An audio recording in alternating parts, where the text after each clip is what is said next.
और बीएमसी की बात करें तो एक अहम अपडेट यह भी आ रही है कि एआईएमआईएम के 4 उम्मीदवार जीते हैं। असदुद्दीन ओवैसी की पार्टी के 4 कैंडिडेट्स को भी जीत हासिल हुई है। लेकिन आप देखिए, शिवसेना और बीजेपी का जो गठबंधन है, शिवसेना शिंदे और बीजेपी का, उसको 129 सीटों पर बढ़त मिलती हुई नजर आ रही है। ठाकरे बंधु 71 सीटों पर आगे चल रहे हैं, कांग्रेस प्लस 13 सीटों पर आगे है। तो कुल मिलाकर एक बड़ा उलटफेर बीएमसी में होता हुआ नजर आ रहा है। और पिछले प्रदर्शन की बात की जाए जेपी, तो 82 सीटें जीती थीं भारतीय जनता पार्टी ने, 85 सीटें उद्धव ठाकरे की पार्टी को मिले थे। लेकिन इस बार पूरा जबरदस्त उलटफेर हमें नजर आ रहा है। विपिन चौबे इस वक्त किसी से बात कर रहे हैं, जरा सुन लेते हैं क्या बातचीत हो रही। समीर, जिन तस्वीरों का इंतजार हम लोग बीजेपी ऑफिस पे कर रहे थे, अब देखिए वो बीजेपी के तमाम नेता और कार्यकर्ता, अब देखिए बधाइयों का सिलसिला शुरू हो गया है और गुलाल से रंगे हुए चेहरे बता रहे हैं कि रुझान अब बहुमत में कन्वर्ट हो रहा है। कितनी खुशी, कैसा ये पल, 30 साल बाद बीजेपी के खाते में वो विक्ट्री जिसका इंतजार बीजेपी लंबे अरसे से कर रही है। नहीं, चमत्कार हो सकते हैं और वो कार्यकर्ताओं के दम पे होते हैं। मेरे नेता आदरणीय देवेंद्र जी ने दिखा दिया। हमारे मीडिया इंचार्ज मेरे साथी नवनाथ बन, जहां से कभी आज तक बीजेपी इलेक्शन नहीं, लेकिन मैं देख रहा हूं ढोल नगाड़े नहीं नजर आ रहे हैं, लड्डू जलेबियां नहीं नजर आ रही है। आएंगे, आप लोग बहुत संभल कर पैर रख रहे हैं, ऐसा क्यों? नहीं, बिल्कुल नहीं आएंगे, क्योंकि सब लोग अपने अपने वार्ड्स में हैं। अब थोड़ी देर बाद जब चित्र पूरी तरीके से स्पष्ट हो जाएगा, जैसे कि मैं आया, अभी हमारे यहाँ का चित्र स्पष्ट हो गया, तो हम आए पार्टी ऑफिस, तो धीरे धीरे मतलब ये कहा गया है कि जीत वाला सर्टिफिकेट लेके ही वहां से खिसकना, कहीं खेल ना हो जाए। जी बिल्कुल बिल्कुल बिल्कुल, और हम जीत रहे हैं। भारतीय जनता पार्टी महायुति मुंबई में अपना मेयर बनाएगी और यहाँ पे भगवा लहरा चुका है। 29 महानगर पालिकाओं में 26 जगहों पर आगे चल रहे हैं, मुंबई में आगे चल रहे हैं। क्या करिश्मा कर दिया देवेंद्र फडणवीस ने? देवा भाव का करिश्मा पूरे महाराष्ट्र को आज देखने मिल रहा है। वो इसलिए कि उन्होंने जिस तरीके से महाराष्ट्र में, बिल्कुल विपिन, आप हमारे साथ बने और देखिए बीएमसी में 224 सीटों के रुझान अब सामने आ गए हैं। 129 सीटों पर बीजेपी गठबंधन आगे बम्पर जीत की तरफ। बीजेपी जो गठबंधन है वो आगे बढ़ता हुआ नजर आ रहा है। बीजेपी अकेले 98 सीटों पर इस वक्त आगे, कहां 2017 में 82 और इस बार अकेले जो बीजेपी है वो 98। और अब ये खबर आ रही है कि 130 सीटों पर, ये देखिए आप टैली में लगातार बदलाव हो रहा है और अकेले 130 में अगर बीजेपी की बात करें तो बीजेपी इस वक्त 99 सीटों पर आगे चल रही। हालांकि कुछ पर अभी नतीजे भी घोषित कर दिए गए। जयप्रकाश, ये तो बीजेपी के लिए कमाल ही हो गया। कहां 2017 में 82, नंबर 2 पर थी उद्धव ठाकरे शिवसेना के बाद, और इस बार अकेले अपने दम पर 99। बिल्कुल, देखिए समीर, मैं आपको बताऊं 2012 में क्या थी बीजेपी को 2012 में म्यूनिसिपैलिटी के चुनाव में 32-33 सीटें मिली थी। उस समय 75 सीट लेकर शिवसेना जो है सबसे बड़ी पार्टी थी और एमएनएस को भी 26-28 सीट मिली थी। 2012 की बात बता रहा हूं। उसके पहले 2007 में भी शिवसेना 1 नंबर पार्टी थी, 2002 में भी शिवसेना 1 नंबर पार्टी थी और 95-96 के चुनाव में भी शिवसेना 1 नंबर पार्टी थी। तब से लेकर अब तक शिवसेना की लेगेसी रही। शिवसेना बाला साहेब ठाकरे के बाद उद्धव ठाकरे में गई, उद्धव ठाकरे के बाद आदित्य ठाकरे शिवसेना को संभाल रहे हैं, यानी यूबीटी की शिवसेना की बात कर रहा हूं। और मेयर लगातार उन्हीं के परिवार से बनता रहा, उन्हीं के परिवार ने जिसको कहा मेयर बनना है वो मेयर बन गया। लेकिन अब जो है बीजेपी ने इस पूरी लेगेसी को तोड़ा है और बीजेपी भले 25 साल शिवसेना के साथ रही, उप महापौर बीजेपी ने बनाया। जब शिवसेना का मेयर बना तो बीजेपी का उप महापौर बना, वो डेप्यूटी मेयर बना, एजुकेशन कमेटी बीजेपी के पास रही, मार्केट कमेटी बीजेपी के पास रही। लेकिन अब जो है बीजेपी अपनी ताकत से एकनाथ शिंदे को लेकर जो है मुंबई में अपना मेयर बनाने जा रही है।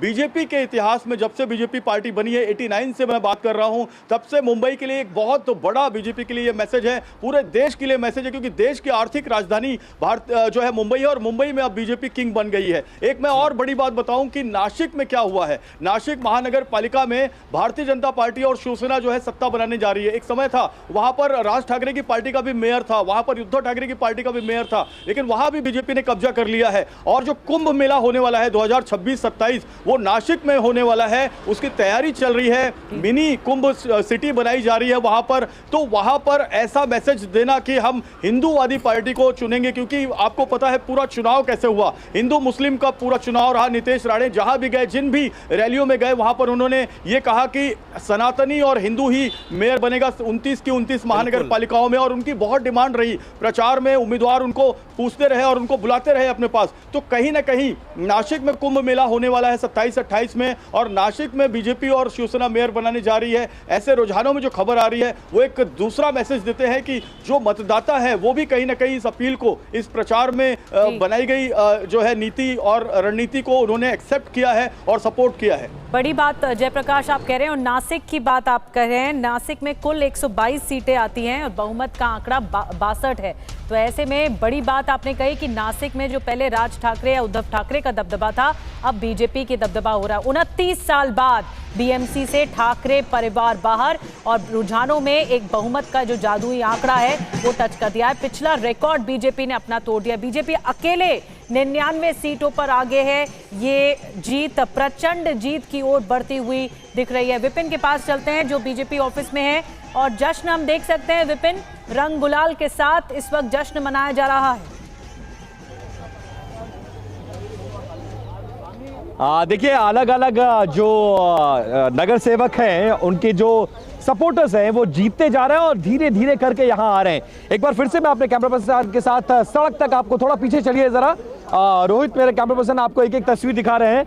अब लोगों को जुटना देखिए शुरू हो चुका है, एक एक दो दो करके लोग आ रहे हैं। और ये कहा गया है पार्टी की तरफ से, अति उत्साह में बिना अपने कैंडिडेट को जिताए हुए वहां से हिलना नहीं है। इसीलिए थोड़ा सा बीजेपी जो पार्टी मुख्यालय है उसके बाहर गहमा गहमी शुरू हुई है, लेकिन लोग संभले हुए हैं। संभले इस लिहाज से हुए हैं कि जब तक जीत का सर्टिफिकेट नहीं लेना है, कैंडिडेट का अनाउंसमेंट नहीं हो जाता है, तब तक वहां से हिलना नहीं है, क्योंकि जीत कराना है। और ये एक बड़ी विक्ट्री होगी। आसान नहीं होता निधि, किसी भी पॉलिटिकल पार्टी के लिए लगातार एक ही राज्य में चौथा चुनाव जीतना। 14 का चुनाव, माफ करें, 2024 में जो लोकसभा चुनाव हुआ था, फिर विधानसभा चुनाव हुआ, फिर नगर परिषद चुनाव हुआ, और अब महानगर पालिका के चुनाव। तो ये एक बड़ा संकेत है जनता के दिलों में। ये बताता है कि कैसे गठबंधन जगह बनाया हुआ है, अपने मुद्दों के आधार पर, काम के आधार पर जीत मिल रही है, और जनता आज की तारीख में इस गठबंधन पर भरोसा कर रहा है। और 30 सालों का एंटी इनकम्बेंसी ठाकरे परिवारों को बहुत बड़ा नुकसान पहुंचाया है। और कुछ कार्यकर्ता भी आए थे, वो ये कह रहे थे कि लोग ये परसेप्शन बनाते हैं कि अल्पसंख्यक वोट नहीं देता है। अल्पसंख्यक इलाकों में भी बीजेपी के कैंडिडेट का जीतना, इस तरह की खबरें जो आ रही हैं, वो ये बताता है कि जो सबका साथ सबका विश्वास वाली बात थी वो जमीन पर उतरा है, और जो भी स्कीम्स थी वो निष्पक्ष होकर जनता तक पहुंचाई गई है, और उसका फायदा मिल रहा है। और 75,000 करोड़ वाले महानगर पालिका मुंबई पर बीजेपी गठबंधन कब्जा करता हुआ नजर आ रहा है। और लोग ये बता रहे हैं कि अगले 1 घंटे बाद यहां वो सेलिब्रेशन होगा जो इतिहास में बीजेपी के इस दफ्तर के बाहर नहीं हुआ था। तो इंतजार किया जा रहा है, कार्यकर्ताओं का जुटना शुरू हो चुका है। वो तस्वीरें भी हम दर्शकों तक पहुंचाएंगे कि ये सेलिब्रेशन बीजेपी कैसे मना रही है, इस ऐतिहासिक जीत को कैसे सेलिब्रेट कर रही है बीजेपी। जयप्रकाश भी हमारे साथ बने हुए। जयप्रकाश, एक चीज हम समझना चाहेंगे, जैसा आपने बताया 2.5 दशक हो गए लगभग आपको मुंबई में इन चुनावों को देखते हुए, करीब से इन पार्टियों के उभरने और गिरने की पूरी प्रक्रिया को देखते हुए, क्या उद्धव ठाकरे के जो आइडियोलॉजिकल एक्सपेरिमेंट्स थे, जो प्रयोग रहे हैं पिछले दिनों में सत्ता में रहने या चुनाव लड़ने के, उसने बड़ा डेंट किया है उद्धव ठाकरे और उनकी राजनीतिक विरासत को? क्योंकि ये डाउनफॉल एक बार नहीं दिखाई दे रहा है, ये लगातार हम चुनाव में देखते ही जा रहे हैं। क्या वो एक्सपेरिमेंट रिस्पॉन्सिबल हैं? सिर्फ जो लोकल बॉडी के इलेक्शन नहीं, बल्कि दूसरे चुनाव की बात करें, उनमें भी उसका प्रभाव दिख रहा है। एक बड़ी बात मैं आपको बताऊं, नितेश राणे जो कैबिनेट मंत्री हैं, उनका एक ट्वीट, एक एक्स पोस्ट मैंने अभी भेजा है, जिसमें साफ तौर पर वो कह रहे हैं जो हिंदू हित की बात करेगा वही राज करेगा। नितेश राणे की इतनी डिमांड इस पूरे प्रचार में थी, न सिर्फ मुंबई महानगर पालिका में, ठाणे में, कल्याण डोंबिवली में, बल्कि भिवंडी और मुंब्रा जैसे इलाकों में भी उनको जो है प्रचार के लिए भेजा गया था। सोलापुर में वो गए और बहुत सारी जगहों पर उन्होंने प्रचार किया। तो ये पूरा चुनाव हिंदू वर्सेस मुसलमान जो है, इस तरीके का चुनाव प्रचार रहा। ये बात कन्विंस करने की कोशिश की भारतीय जनता पार्टी ने, जो एक समय बाला साहब ठाकरे मातोश्री के अंदर बैठ के कहते थे जो गर्व से कहो हम हिंदू हैं, गर्व से कहो हम हिंदू हैं, ये कहने के बाद मैं आपको बताऊं इतने पोस्टर, इतने स्टिकर बने, इतने झंडे बने जिसकी कोई कल्पना नहीं की जा सकती। जैसे अभी अयोध्या राम मंदिर बनने के बाद जो राम मंदिर के झंडे बन रहे हैं, वैसे हम मुंबई की सड़कों पर गर्व से कहो हम हिंदू हैं देखा करते थे, स्टिकर लगा करते थे गाड़ियों पर, जो मोटरसाइकिल है वहां पर, और यहां तक कि लोगों के घरों पर। और यही बीजेपी ने इस चुनाव में जो है कहा है कि सनातनी और हिंदू ही मेयर बनाएगा, हिंदू मराठी मेयर बनेगा, ये मुंबई के लिए कहा, और मुंबई के बाहर सोलापुर में कहा सनातनी मेयर बनेगा। तो ये कहीं ना कहीं लोगों को अपील किया कि जो उद्धव बालासाहेब ठाकरे की पार्टी कांग्रेस से गठबंधन कर सकती है 2020 में, जो उद्धव बालासाहेब ठाकरे की पार्टी समाजवादी के साथ में पार्टी राज्य सरकार में रह सकती है, सत्ता में रह सकती है, वो मुस्लिम वोट को भी समान विचारधारा में लेके चल रही है। हिंदू वोट का जो प्रखर विचारधारा है वो नहीं है। मैं आपको बताऊं, मुंबई महानगर पालिका में बीजेपी ने एक सीट मुसलमान को नहीं दी है। मैं आपको यह भी बताऊं कि उद्धव बालासाहेब ठाकरे की पार्टी में तकरीबन 18 से 19 सीटें जो है मुस्लिम कैंडिडेट को दी गई है।